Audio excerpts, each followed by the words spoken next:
Sports. It's your boy, the one and only Nero. I'm here with the Bay State Media. Shout out to Conrad. Shout out to Amari You're Scott. And guess what? We here. We Oh, laid late as is as hell. hell.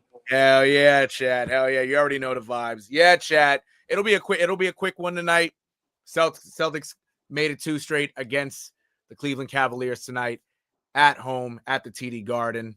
Great game, great analysis that we're going to provide you. But I tell you, man, it's a lot different of a Celtics team this year without Jason Tatum. But, hey, at least they're doing their very best with life without him and still competing to try to win some games. So that's all that counts. You know what I mean?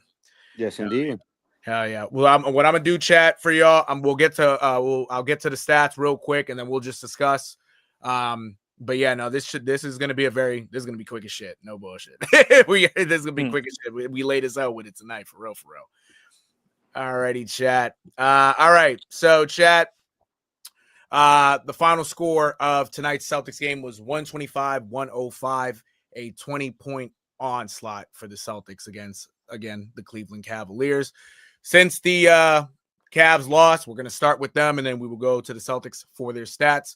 The leading scorers, I should say, for the Cleveland Cavaliers were Jalen Tyson and Evan Mobley, both with 19 points. Mobley had 19 points, 11 rebounds, 4 assists, a steal, and 2 blocks. Tyson finished with the 19 points, 5 rebounds, 1 assist, and 3 steals. Tyson shot 72% from the field. Mobley only shot 36, almost 37% from the field. Donovan Mitchell only had 15 points tonight, and the majority of those 15 points were in the first quarter off of 5 threes. Donovan Mitchell did not score a point after the first quarter. So there's one big reason why they couldn't capitalize for them to win this game tonight. He did also add 4 rebounds, 6 assists, and a block. DeAndre Hunter chipped in with 18 points, 6 rebounds, and 2 assists. Jared Allen finished with 16 points and 6 assists. 16 points, 6 rebounds, 1 assist, a steal, and a block. That's basically it for the starters. The bench provided some, but not enough. We don't give a fuck about the Cavs anyway. So Yes, sir. you know what I'm saying? But for the Celtics, Jaylen Brown looked like the all-star he is. 30 points tonight, 12 of 20 shooting from the field, 4 of 9 from 3, 5 rebounds, 4 assists, a steal, and a block.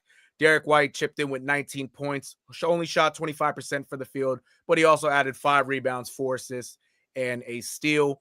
Peyton Pritchard and Neemias Queta each added 10 points.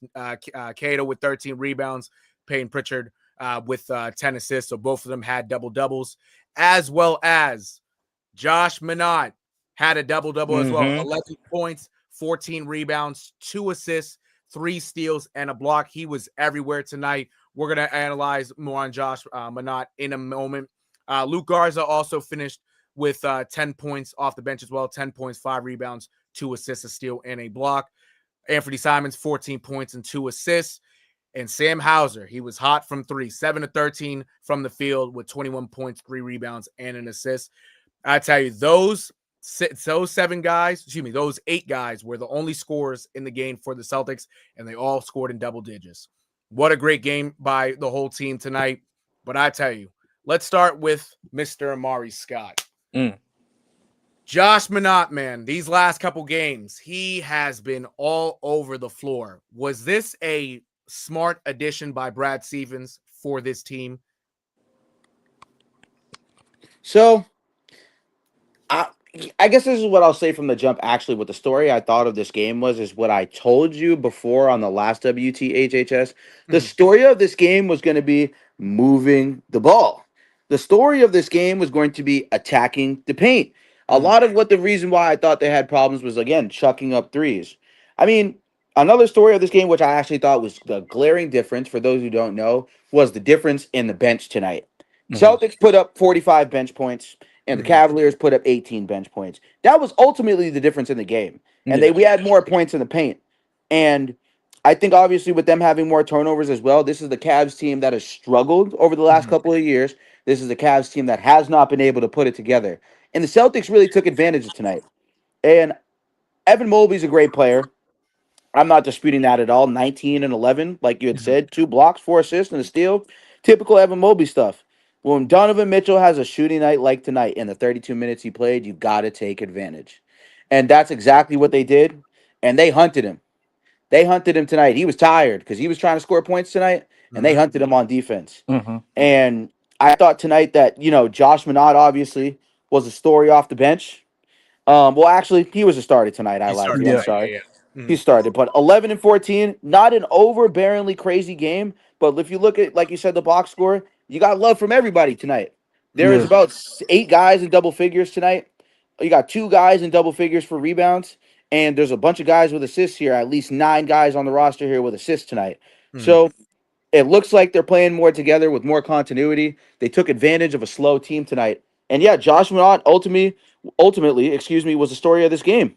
I mean, did we think he was going to put up 11 and 14? Probably not, but he Mhm. made use of his minutes. He got 33 minutes tonight, and he put up a double-double. And Yeah. those are the type of guys we're going to need to step up throughout the entire season, especially him now with this performance he's put on. Now, due to the heightened gravity of media in our Boston/New England area space here, Mhm. he's definitely going to have some pressure on his back to continue to do these types of things game in, game out, so that this team can definitely make a top 8 seed, which we all know it's honestly up for grabs at this point. The Wizards don't look too bad.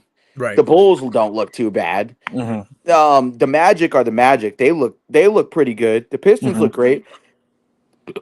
I think right now some of these teams that are supposedly supposed to be worse than others are definitely playing to their advantage right now against teams that are a little lackadaisical. So Yeah. Right. you're looking at this and you're looking at the situation, and as a Celtics fan tonight, all 3 of us, we should look at this game and we should say all the panic and the worry.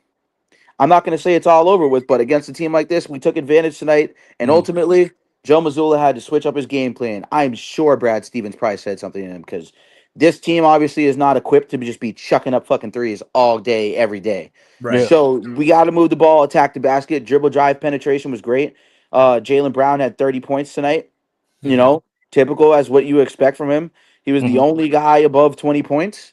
Mhm. So, I think that this is a good building block for the rest of the schedule this upcoming week and going into next week. Absolutely. I agree with you 100%. Um, like you said, also, it was a collective output from everybody. Everybody did a little bit of everything. Even the guys who didn't score and ended up in the Hmm. game did a Yeah. little bit of something. The guys like especially Baylor Shireman as well, who Hmm. got some run today. Who else? I believe Hugo Simons Gonzalez. was great on defense today, bro. He I was. think Yeah. that's one thing that can't be overlooked. Is Simons was awesome on defense today, bro. Yeah. He sure He really was. was. He sure was. And he's improving every game. Yep. Obviously Yeah. with Anthony Simons, his when you think about Anthony Simons, he's more of an offensive player. He's Mhm. always been an offensive player. Hmm. He struggled on defense at times, especially in Portland. He tried to play some defense, but ultimately, it wasn't that great, Yeah, So they were like, go out there and score 30, niggas, so we could trade you.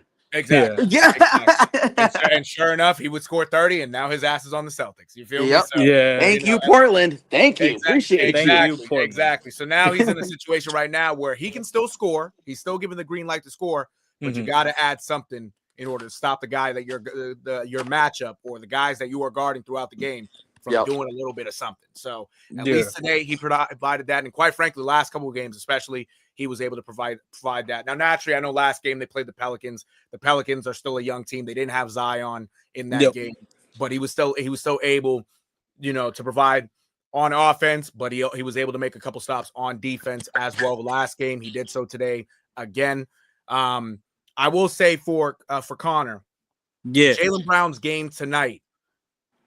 If you look at the last 3 games, he went from scoring 41 against the not Pelicans, the Pistons, Yep. to scoring 15 last game against the Pelicans, to now scoring 30 points Mhm. in a collective effort as well. Him having help, him dishing out assists, grabbing boards and whatnot. Yeah. In order for the Celtics to continue to win these games, also as the season goes on, does Jalen Brown have to be a 30-point scorer every night? I mean, 30 is kind of what I mean, if we talk about like, oh yeah, his value like contract wise, I mean, yeah, you could argue that right now, especially with Tatum gone, we need that. Right. But kind of what Brad Stevens has done, especially with the forwards, and especially, I'll point one thing before I continue with that. We had a 10 rebound advantage tonight. Like, that was very, very good for us, especially with years past. We've had problems with getting, rebound advantages. With Keita doing his thing, that was great. Minot having those rebounds, that was great. But also, like, again, like Minot and Garza, having those guys is really good. And especially with, I mean, obviously they're not going to score as many points as Tatum. Right. But having those rebounds in place of him, I think that's great, especially, with our lack of rebounds of forward depth in previous years. But back to Brown, I feel like we'll probably definitely need a 25 a game or 30 point a game from him for now. Until maybe there's a point at the trade deadline, maybe we make a move like Simons for someone else that could, bring us as many points while Tatum is gone. But at this point, I feel like, yeah, Brown does need to put up like 25, 30 a game. But however, Hauser, back to his 3-point sniping days today, that's definitely helping us. And White can shoot up threes too. So, I mean, I feel like our team as constructed could definitely still take us to a playoff spot, like in either like the top 8, top 6. Like 6, 8 areas, kind of what I'm thinking, especially with Tatum gone. But if Brown could still drop 25, 30 points and still have performances in the 20s with like White and Hauser and Pritchard having a double-double with 10 and 10, I mean, I feel like it would be good for us having Brown dropping 30 a game, especially, if he keeps throwing the rock to everyone else, giving assists, kind of like Tatum has done in last year or two, like, being everywhere. I feel like that would be consistent with, especially having him under contract for $300 million. Exactly. Right. But yeah, I'm sorry, I can't accept anything less than 27 points from this dude here on out. Exactly. I Yeah. can't do it. You're getting paid too much, bro. You want to be the man. You're the Finals MVP. You better figure it out, dude. You better figure it out. Exactly. Yeah, and No cap. I'm in the same boat as that. 25, 27, 30 points is something we expect from him right now. Absolutely. Yeah. Absolutely. And really, you need it. You're the leader. Jaylen Brown now, he's the man. He doesn't have his counterpart Jason Tatum for a little while. He's always, he's been one of those guys to, obviously he's accepted his role, being, in quote unquote the sidekick to Jason Tatum. Yeah. But especially there was times early in his career, you could kind of tell that he would, kind of, make a face or, kind of answer smartly, when the media would talk about Jason Tatum, how he plays the part. Okay, nigga, well, now you're the man. You're the man now. That's what you wanted, right? You wanted to be the man of a team, right? Now you're the man, right? So at least for the last couple of games, okay, great, you got wins. You lost you lost your 41-point effort to the Pistons in a game that if team wise they grab more rebounds, they probably could have won. And they really should have won. So now from here on out, if I'm Jaylen Brown, you don't necessarily have to take every single shot. You don't. You can still dish the ball around, but you still have to have that aggression that you had tonight. And try to make positive plays out of every time you get the ball. Because I tell you, man, if Jaylen Brown isn't the one being the man, isn't the one taking charge of the team, we're fucked. They're fucked, I should say, regardless. And it's a long season. 2 and 3 is not bad. Easily could be 3 and 2. Quite frankly, easily could be 4 and 1. Right. But it's again kind of similar to how it is with the Patriots. You take it every game at a time, but you also learn in every game, whether it's win or loss. You learn now in the losses that you have that rebounding is an issue. What have you done the last couple games? You grab more boards. You have Josh absolutely out there grabbing boards. You have Neemias Queta more focused on grabbing rebounds and scoring. Out rebounded the Twin Towers tonight. Exactly. You know what I'm saying? That's a big thing. It is. Yeah. It is. And again, a team like the Cavs, they're no slouch. We just got fortunate that Donovan Mitchell had a bad night. Excuse me. Thank you, Amari. Donovan Mitchell had a bad night. Yeah. He scored 15 points all basically in the first half, mostly the first quarter. And that's my guy too, bro. I be telling people, bro, I love Donovan Mitchell. I used to die on the hill that he was better than Devin Booker. I can't do that. After last season, I couldn't do it no more. Right. I used to die on that fucking hill, and I can't even defend it anymore. It's just, you know, especially when you see a night like this where you get 33 minutes and that's what you put up. I mean, it's just it gets scary, bro. And then for the Celtics too, bro. For me, I think this is such a good momentum swing for us to going into this upcoming schedule. Absolutely. There's these next 7 games, we should win 4 of them. Right. In my personal opinion, looking at the schedule, we should win 4 of them. There might be a couple traps in there as the reason why I think we might lose 3 out of the next 7. Yeah. But we should win these next 4 games. Well, not the next 4 obviously in a row, but 4 out of the 7 we should win. And I think with the record that we have, okay, I'm okay with sitting there the next 7 games and really reassessing maybe where we're going to go at the trade deadline. I love Peyton Pritchard, dude. I really do. I really do, guys. I do. But his value isn't at an all-time high this season right now. And and if you can offload Peyton Pritchard to a team that needs a guard off the bench to facilitate and shoot, I don't see why you don't pull the trigger if the right opportunity presents itself. You don't just trade the 6th man of the year for a bag of chips. If the right opportunity presents itself, I don't see why you don't take it, especially if Jason Tatum's estimated time of arrival is like April, bro, which is fucking wild to think about.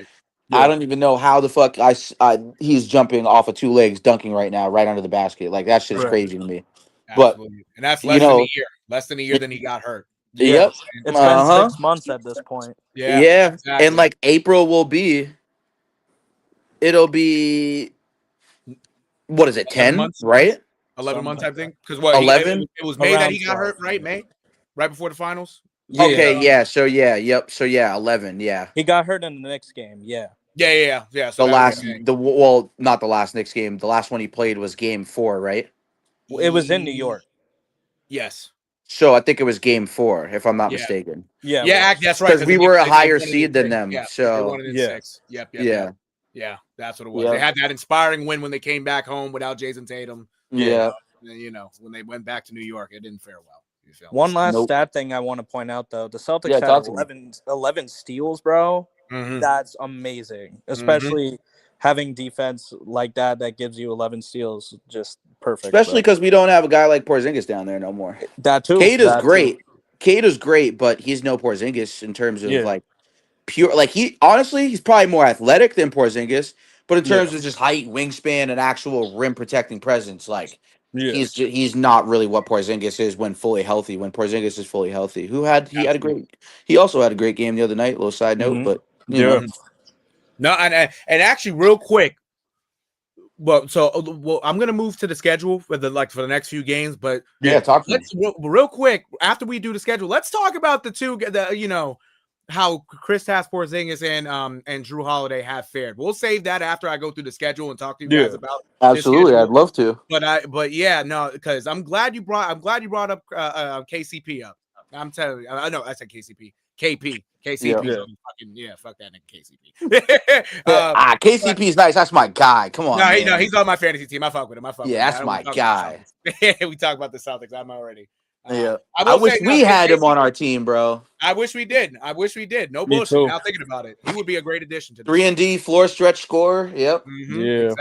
Exactly. Let me. I'll share this with the audience right now as well. So naturally, that's the stats. What I'm gonna share right now for everybody who's tuning in, I'm gonna share the schedule. So like you've seen already, you've seen some of the games already played.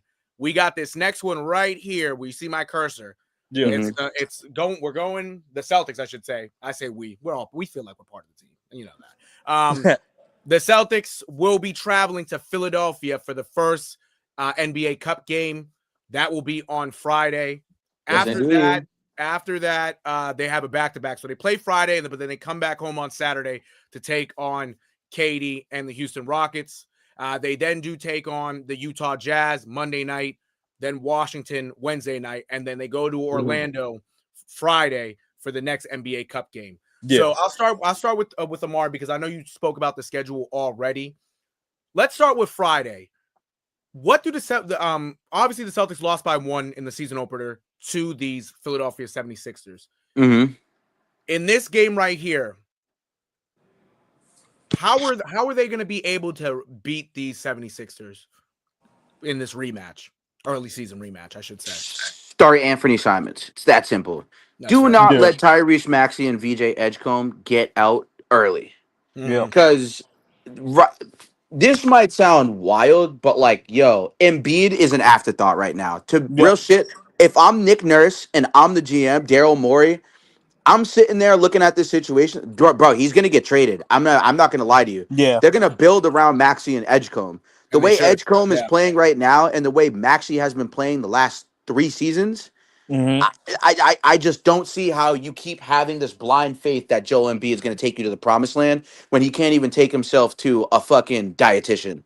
Yeah. Right. So, like at this point, like I think that they're going to build around these two guys, and they have a backcourt that right now in the NBA, if you have a great backcourt, or at least if you have a guy like a Tatum or a Jokic with another second guy to pair like a Brown or a Jamal Murray, bro, the world is endless when you build around them. It's endless. And so I think this game, you start Simons, you don't let VJ Edgecombe abuse Pritchard early because that's what's going to happen. White's going to go on Maxey, and at least if you put Simons out there, he's bigger and he's I wouldn't say he's quicker, but obviously he's got wingspan, and he obviously he's a little bit more athletic than Pritchard is. Right. So I think that you start Simons this game, you come out right on the gate. Simons and White got to set the tone early on defense. And then, Kelly Oubre against Josh Minott. I mean, the way Josh Minott played tonight, shoot, bro, I don't know. That's a matchup I might think Josh Minott might have to win. Right. Considering how Kelly Oubre played last time against us. Right. So, I'm looking at this situation like this is a game where, okay, you already played them.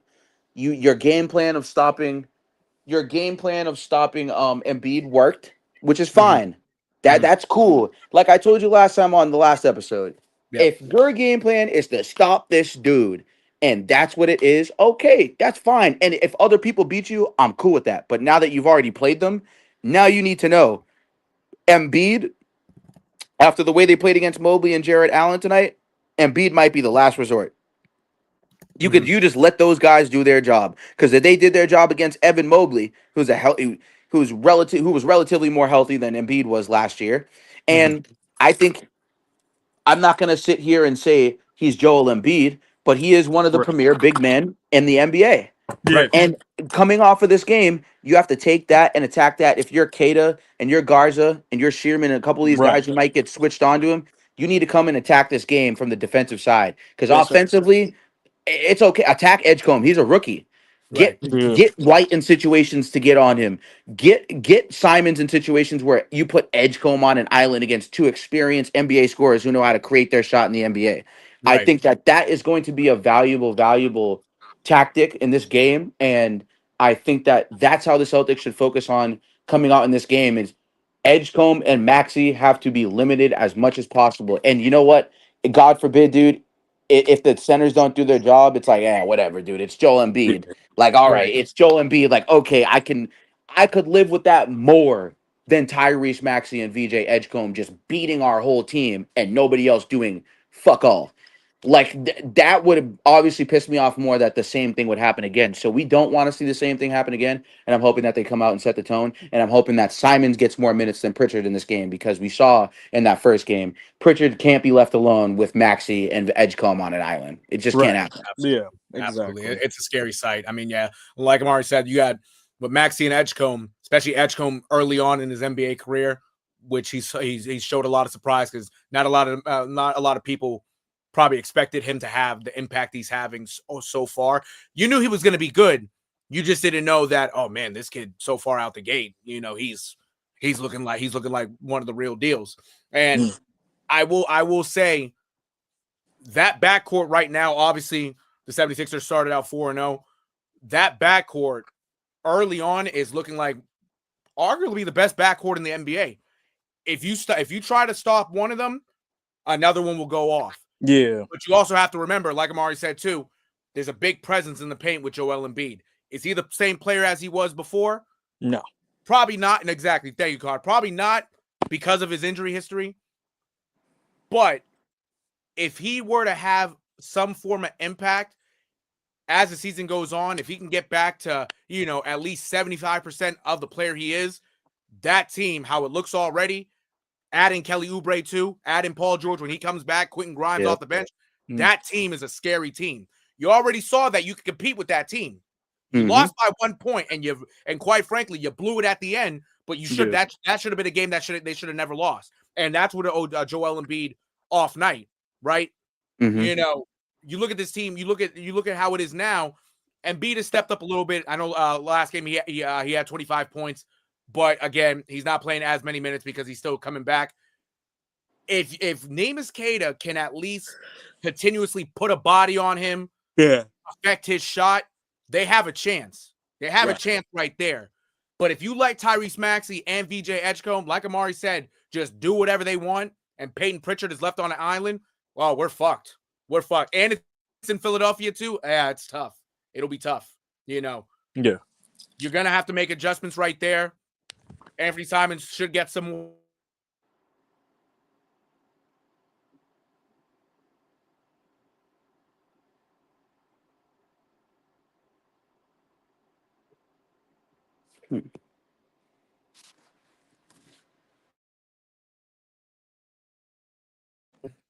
Oh, my fault. Y'all can hear me now? Okay, word. My bad, chat. I guess my Wi-Fi acted up a little bit. But yeah, if you again oh, here you go. My fault, chat. My fault. Amari's back. Let me move this. Yeah, I don't know what just happened there. It might have been my Wi-Fi. I don't know, chat. My fault, chat. But at least Amari's back. That's good. At least we got Conron still here too. Apologies, chat. My Wi-Fi was acting up. I think Amari it was happening, but it is what it is. That's what happens with the Wi-Fi and shit. So you know what I'm saying. But regardless, yeah, like this is gonna be another tough game. Simons needs to see some burn, and you just hope Peyton Pritchard does, hold his own on defense, because they're gonna eat him up.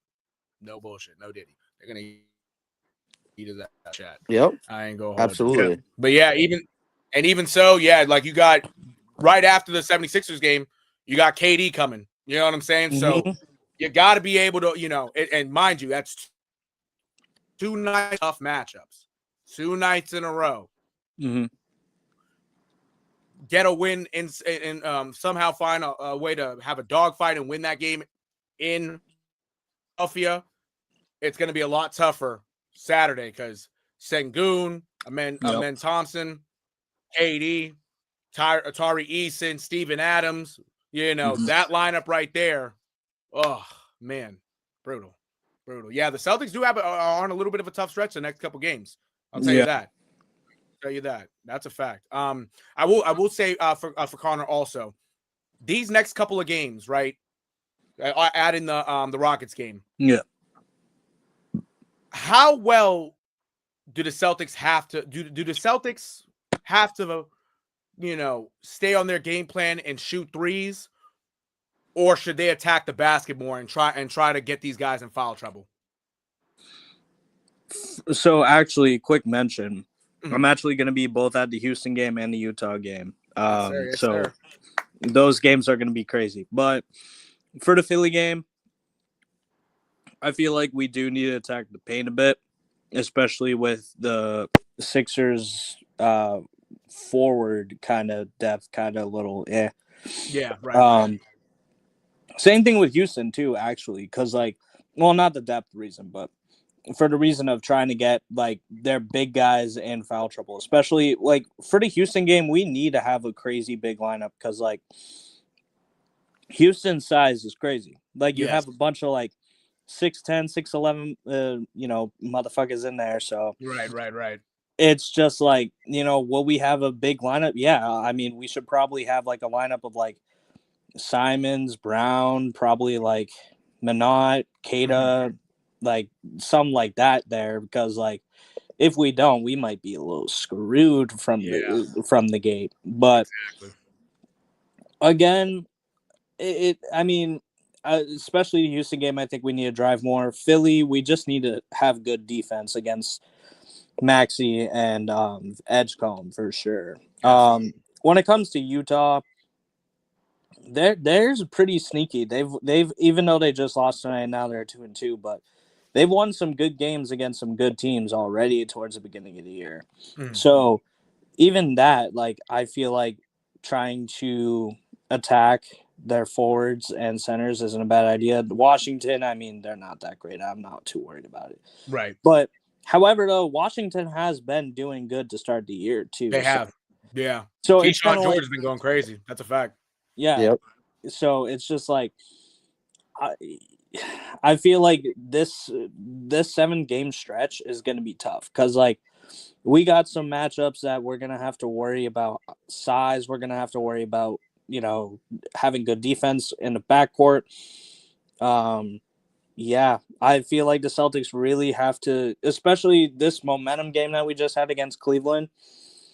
I feel like we can get there, but again, just we're going to have a lot of problems if we revert to kind of the first 3 games of the game plan that we've had.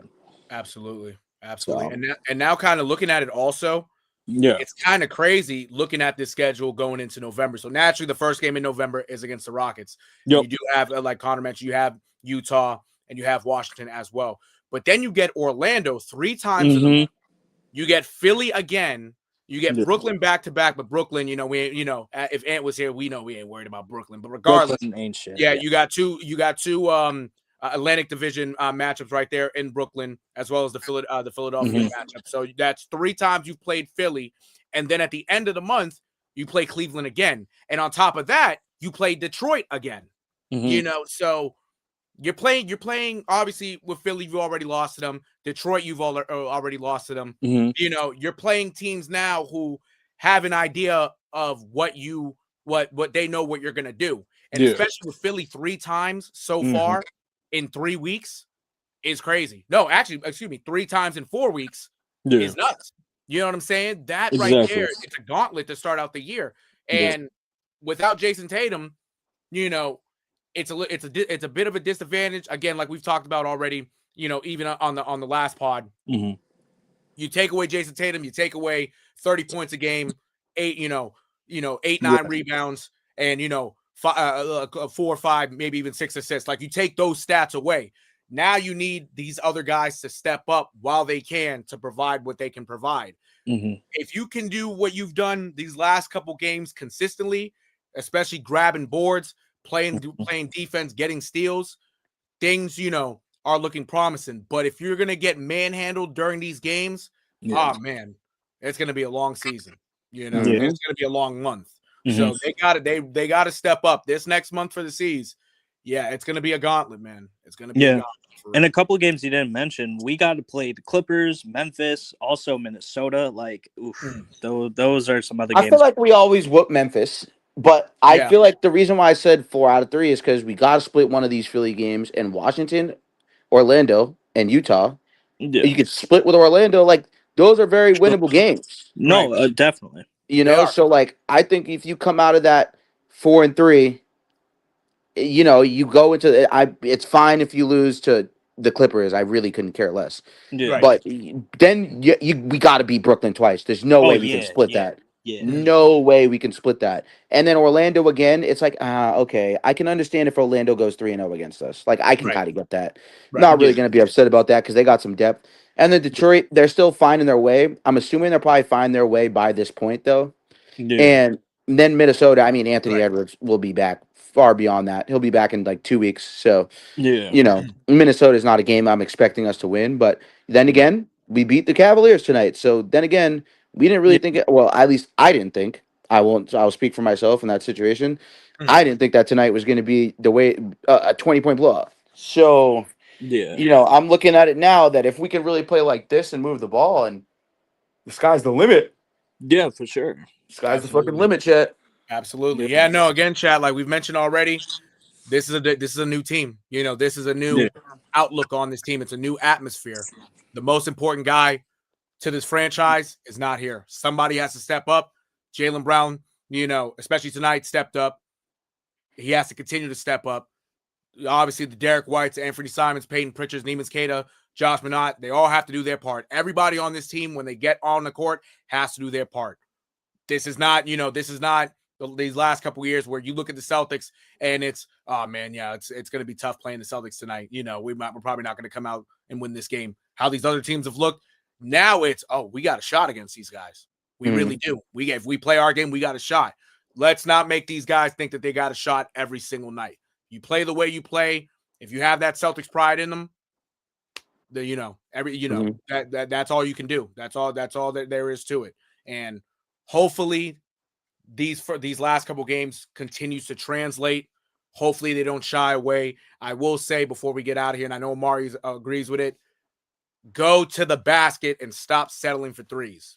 If you can knock down a three, if you're wide open, fine, take the shot. But if you see that there's a better shot in front of you in the mid-range, take smarter shots, because going fucking 10 for 40 every damn night shooting threes is not going to win you any fucking games. Definitely. And that's real shit. We got lucky the last couple years because you've had, 5 all-stars basically as a starting 5.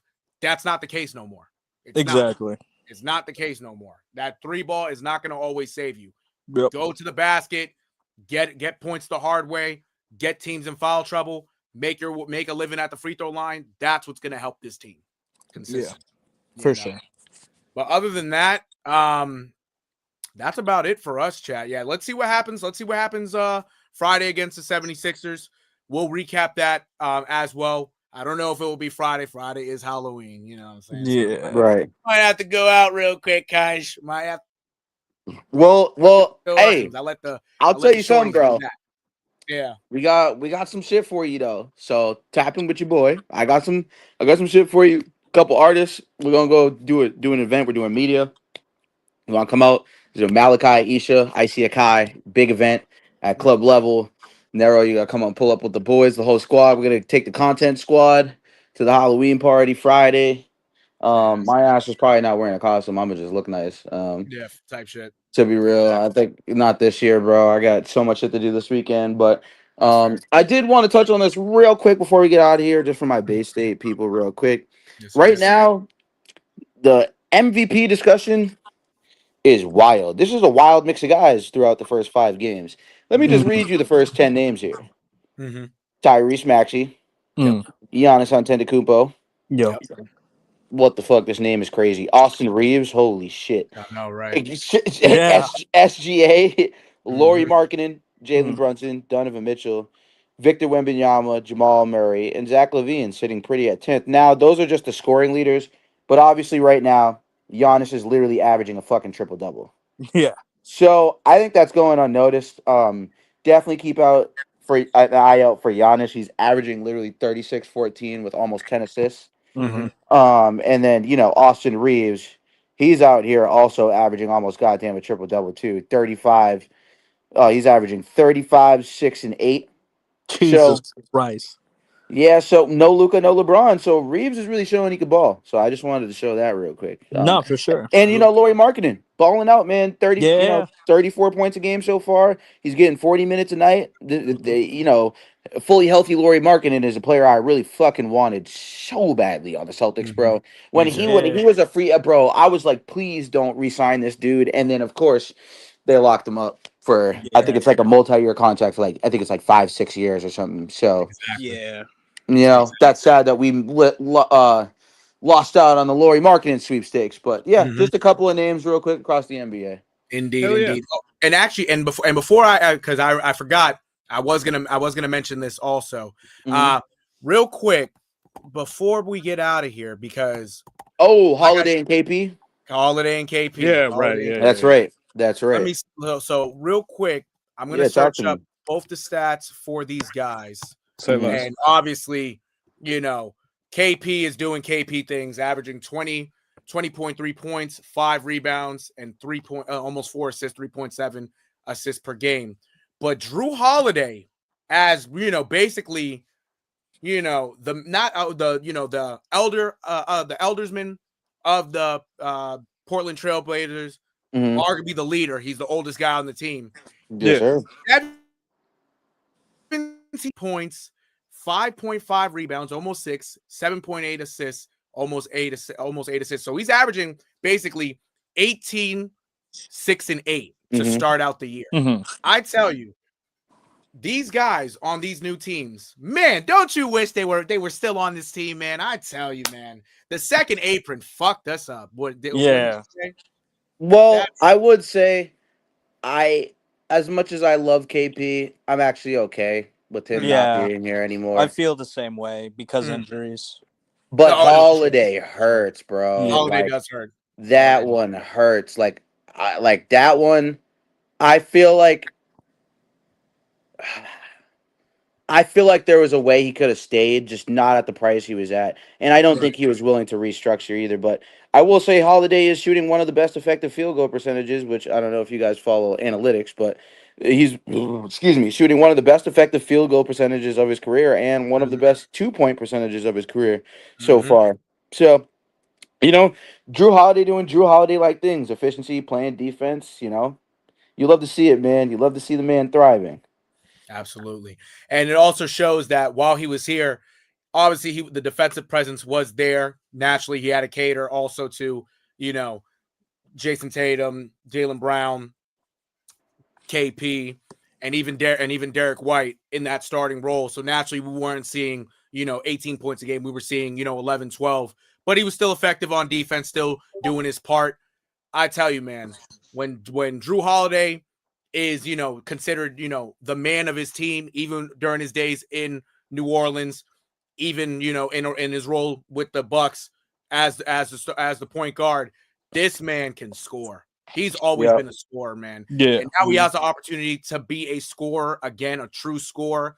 I tell you, man, this guy, I miss him, but I'm glad he's on a team like Portland with a bunch of young guys, because even so, he's elevated himself.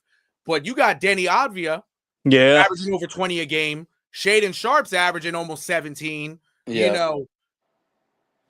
That's my I second like squad, bro. We got a little bit of a squad, bro. That's my second squad. Always has been absolutely, and since I even was a kid. Jeremy Grant's coming off the bench, averaging 8, almost 18. Like Yep. that team right there, especially the bullshit that they're dealing with right now, and not having their coach, in Nah, fuck his that guy. case, Anyways, he shouldn't have been you our know, dude. He's a trash coach. Anyways, though, I'm actually very glad he got caught for that shit. Bye Thank bye. God. You can Bye stop bye. selling us so you can make money, dude. The fuck? absolutely.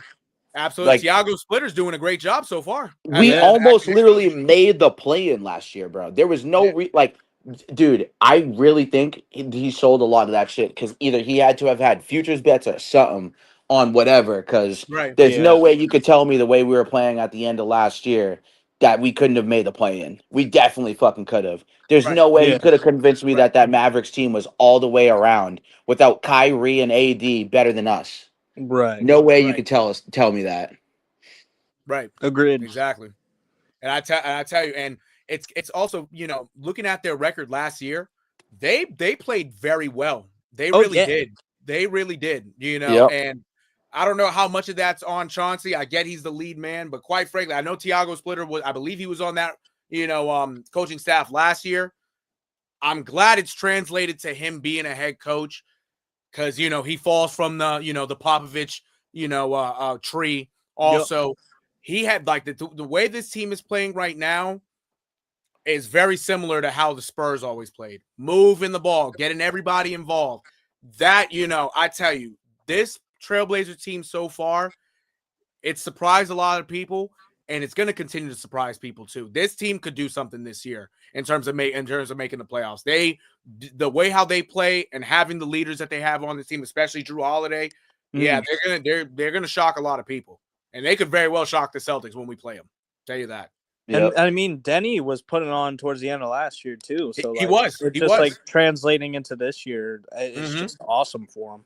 Absolutely, I agree. Remember, Denny Advia at one point he was looked at as the next Luka Doncic. It hasn't worked out. It didn't work out that way in Washington, obviously, because Washington Yeah. back then wasn't the best of place to be. Right. But in the role he's playing right now, especially the last couple of years in Portland, oh man, nah, he's turned into a stud. And now the USA and world are that's going to be the All-Star teams this year. I wouldn't be surprised if Denny Avdia ends up on that world team. Tell you that. Yeah. Tell you Yeah, that. I mean he's awesome. I like Avdia's game. Mhm. He's a great player. He's a great piece for us to continue to keep building around. So, Mhm. I really hope that we build around Avdia and build around Shaden Sharp because those are our two guys. And Yeah. Absolutely. you like to see Drew Holiday obviously pitching in and some of the other veterans, but Tiago Splitter, like you said, having an excellent season. The craziest part is didn't even know Bro was around until he got on this team. Right. Yeah. No bullshit. I really didn't. Right. So I'm glad to see that he's still thriving too. And another guy I think too that's important for development too is I don't know what they're gonna do, but Scoot Henderson, man, I Yeah. know. Indeed. Yeah. Indeed. I don't know, dude. It's not looking so good, dude. Exactly. Yeah. He's been, it's kind of weird the situation that he's in, because how his career, it's like he hasn't gotten there yet. It's year 3. Obviously, he showed out on the G League at 19, but you should as a prospect like that. Yeah. But just following in Dame's footsteps, there's been health concerns, bad shooting struggles and whatnot, and now again with his hamstring, he's not out there. Like Mhm. he's in a tough spot. He can still make a good NBA career for himself. He can. He the scoring wise, he's able to score the ball. He just has either it's a confidence thing, I don't know, but soon enough he's got to start putting it all together. He does. Whether it's in Portland, maybe it could be somewhere else. I mean, hey, Steph Curry has taken this guy under his wing. You know what I'm saying? So he has to do something at some point. He has to start getting going. You feel me? Yeah. So Yeah, and I think they've killed his confidence. I I think so think too. I Yeah. think he's just all the athleticism is there, but just dude, just no basketball IQ for the NBA. Yeah. I Mm. just haven't seen it. Like a couple flashes here and there, but it's just I think Billups really held him back, dude. I really don't know what it's gonna take, but we gotta trade him. I don't know if he just needs a better situation. And that's probably what it is, I feel like maybe he might be burnt out. Portland's also not one of the probably one of the smallest markets in all of sports anyways. Right. So, Yeah. Right. despite having the Portland Timbers as well, like, you know what I mean? Like it's just a sad situation for Scoot Henderson for It sure. is. It is. It is. I tell you, yeah. No, there's still hope for the kid. He does. There's still parts of his game that people do like, and even I still mess with. Hopefully, in the short term, but also in the long term, stuff does get figured out with him because the talent is there. He Yeah. just has to. He just has to put it all together. He just has to.